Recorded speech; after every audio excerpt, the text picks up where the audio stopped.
Amen. Hallelujah. Praise the Lord. The highest praise, glory, and honor to our loving Savior, Jesus Christ. Remember and cherish the blessed teachings and preachings of our dearly beloved parents in the Lord. And we greet the beloved family, beloved preachers, beloved brethren, and visitors. Magandang umaga po sa inyong lahat. Beloved Minister Pogs, family, everybody there, beloved. Hallelujah, praise the Lord, na nandito na naman po ako kasama ninyo ngayon araw upang purihin at pasalamatan ng ating pinakamamahal na Panginoong Jesus. I cherish this precious day. Hindi ko akalain na makapunta ako ngayon araw na to, but the Lord is good. Meron po siyang ginamit na isang kaibigan, classmate, sabi niya, I will give you a plane ticket, you have to come to the Philippines. Glory to God. Kaya talagang, it's a miracle. At ako po ay nagpapasalamat, nagpupuri din sa pinakamamahal na Panginoong Jesus for the recent, victorious and blessed 30th anniversary ng ating Hong Kong outreach. At hindi ko akalain na yung event na yun kumbaga hindi madali. No, kasi it is held outside the pastoral.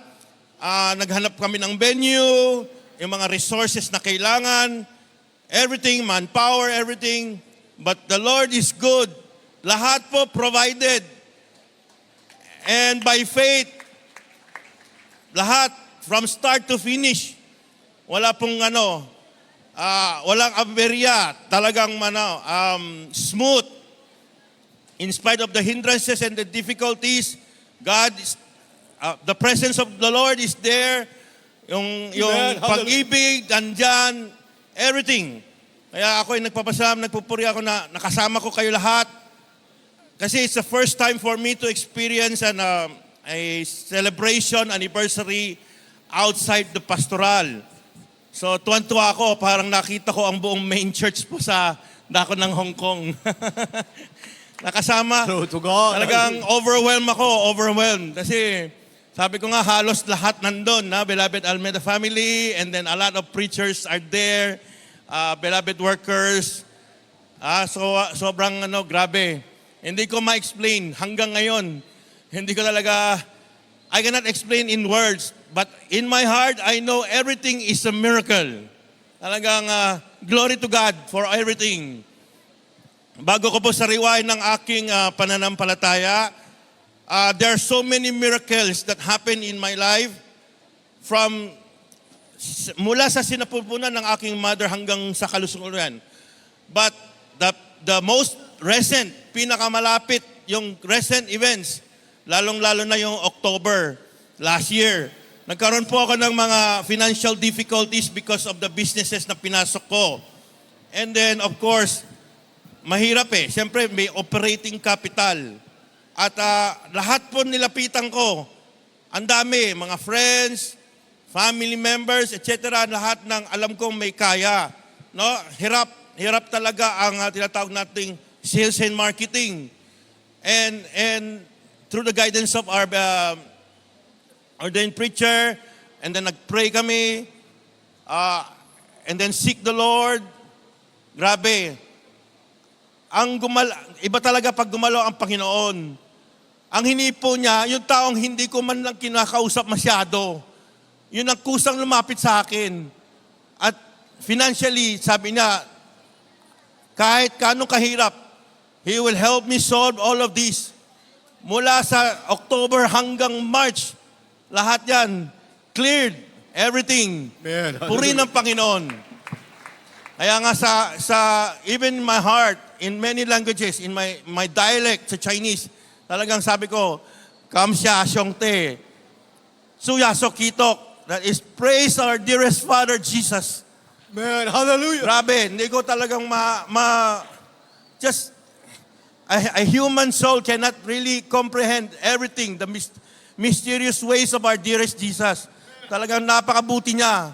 Kahit hindi po tayo, there are times in our life na hindi po tayo solid sa ating lakad. But God correct us. inaayos ang ating landas, inaayos ang ating kilos para manumbalik po tayo sa Kanya. Para lagi tayo naglalakad ng matuwid. Kaya praise the Lord.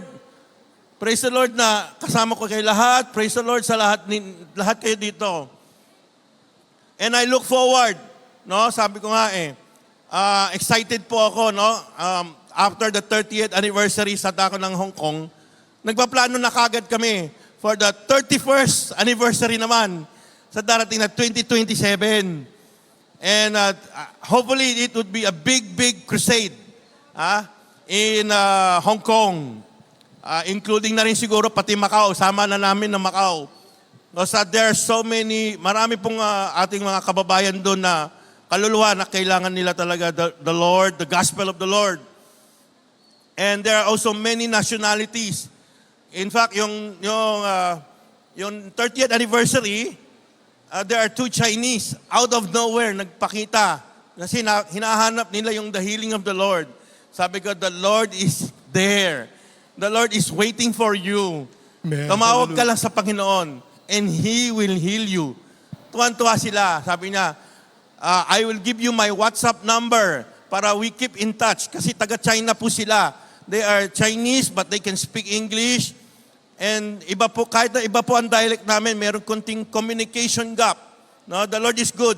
Nakakapag-usap kami ng maayos from start to finish, including yung husband niya. Kasi yung sister na yon may karamdaman.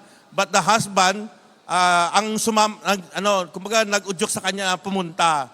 So I'm very happy that they are there. And then ang dami talagang mga OFW na nandun. And a lot, nagbaptize po sila. Tuwan-tuwa ako that day. Glory to God. Glory to God. Hindi yan by our own, but by His grace, His power. That's right. Hallelujah. Yeah, hallelujah. Praise the Lord. And I look forward for more days. Not tuloy-tuloy lang ako. Sabi ko, Lord, kung ano ang guide me, help me for this. No, yung journey na to, hindi po madali. Kaya, sabi ko, I surrender myself. Sabi ko, the only way I know I can become victorious is to surrender myself. And that is what I look forward continuously every day, surrender to our dearest Jesus.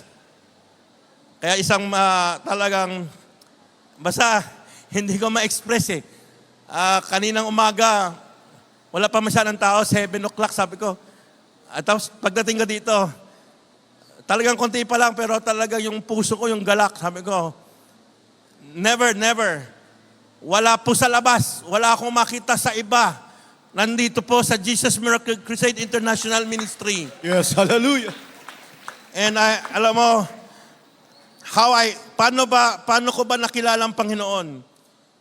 Sa taong 2020, no, during pandemic, while I was engaging in a business with the OFW, hindi ko alam, isa doon, kapatiran pala. So sabi ko, nung nakita ko yung itsura niya, sabi ko, mahaba ang buhok, tapos mahaba ang dress. Kasi majority ng OFW sa Hong Kong, kababayan. Sabi ko, alam ko to. Sigurado ang ganyang religion may kabanalan. Kaya sabi ko, sige, in-invite po ako. Ako naman at that time, siyempre sabi ko, I also attend other religion. Sabi ko, palit po tayo. Pupunta ako minsan sa iyo, ikaw naman pumunta sa akin. Sabi ko gano'n doon sa pinupuntahan ko. But nothing happened that way. Ako ang pumunta sa Jesus Miracle Crusade International Ministry. Talagang God is good. Talagang gusto niya madala ako sa katotohanan. You know what? Nung sa umpisa pa lang, hindi ako kabisado . Kasi nung first few months ako nag-attend, nagtataka ako, ang haba ng puri, praise and worship, ang haba. 1 oras na joyful, 1 oras na solemn. Tapos yung speaker namin doon sa Hong Kong Outreach, napakalaki, halos nakatapat sa akin. Talagang hirap na hirap ako noon that time, hindi ko kabisado. Nanginginig ako sa ingay. Tapos ang ginawa ko, pinipilit ko sarili ko matulog. Sabi ko, I know some of the songs, but sabi ko, I will just sleep. No, pinilit ko sarili ko matulog. But after 3 months, and then nung nabaptize ako sa taong 2020 in the name of Jesus, Hinahanap ko na ang puri. Glory to God. Hinahanap ko po ang Glory to praise and Jesus. worship. Hinahanap ko po ang joyful songs, solemn songs. Kahit 1 oras, 2 oras. Hinahanap ko po yun. Hinahanap ko po presensya at pag-ibig. Wala ko nakita sa ganun. I have attended so many groups, so many sects, so many people claiming to be Christian. Pero natagpuan ko kapayapaan. Natagpuan ko yung peace dito sa Jesus Miracle Crusade That's right. International Hallelujah. Ministry. The Jesus Church. No other church but this church. Sabi ko ganun. Talagang from there until on, yung journey ko, 5 years na. Pinagpala ko na I have journeyed 5 years.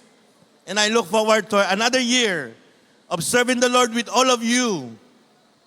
Mga minamahal, pasensya na po pag ako minsan nahirapan magpatotoo. Kasi ano lang nakikarried ako away by my emotions.